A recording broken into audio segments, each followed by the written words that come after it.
to trample on common sense, and I'm proud to yield back, Madam Chair. Thank you. The chair now recognizes Ms. Luna for 5 minutes. Madam Chair, I'd like to make a point of order. The subcommittee will suspend.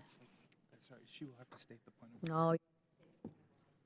No. I identify with my pronouns as states, and thus I move to strike deplorable states from the record. The committee will suspend.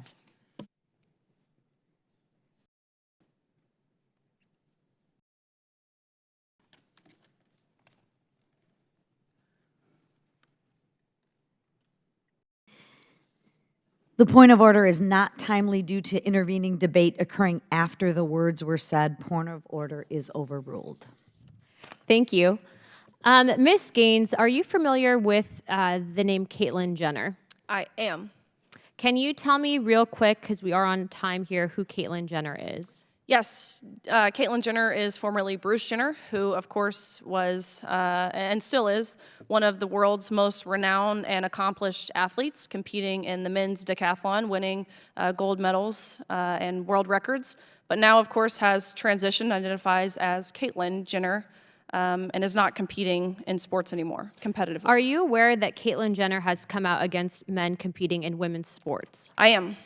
Why do you think Caitlyn Jenner did that? Given the fact that he's an athlete himself, was an athlete, I believe he understands the differences between men and women. And given the fact that he has also transitioned, I believe he understands the struggles that come with gender dysphoria and what that looks like, has weighed the differences between the two, and still sees a fundamental unfairness about allowing men into women's sports. As a member of Congress, we're in charge of putting together the guidelines for our offices, specifically referencing sexual harassment. Would you consider exposing genitalia to someone who does not want to see that as sexual harassment? I certainly would. Do you feel that you've been sexually harassed as a result of biological men competing and having to undress in front of you and other women in the locker room? I do. Again, non-consensually being exploited in front of a fully naked and fully intact male, I believe that meets the definition of sexual harassment. Have you ever been physically attacked by standing up for women's rights in sports? I have. Can you name the biological sexes of those that have attacked you? They were men who were dressed as women. Can you repeat that again? They were males who were dressed as women. So you were attacked by a man? Yes. Can you let me know whether or not law enforcement pressed charges? There were no charges pressed. The university, actually, this was at San Francisco State University. The university, in the days following, actually that next day after this attack took place, where again I was held for ransom for 4 hours with the police actually being held for ransom in the same room with me. The university released a statement. It was Dr. Jamila Moore, who is the Vice President of Student Affairs at San Francisco State University.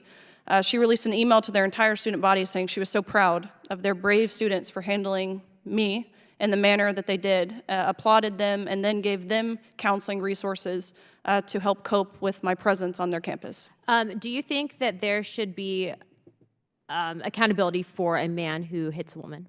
Absolutely.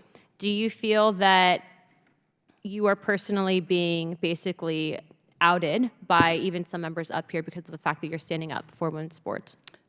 Yes, I believe being called transphobic for saying that women deserve privacy, that we deserve safety, that we deserve equal opportunities, we deserve to maintain our dignity.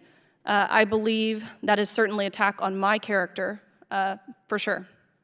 I would just like to clarify for the record, I do believe in a woman's right for self-defense. So, I mean, as someone who has personally applied for my concealed carry, I think that you should do the same because obviously you're being attacked. And I think that that would be a great second debate here with House Oversight. But I think that that's something that you should consider doing, being that you've received threats because of what you're doing currently. So just for the record. I'm way ahead of you. Got it. I just want to close out by saying this.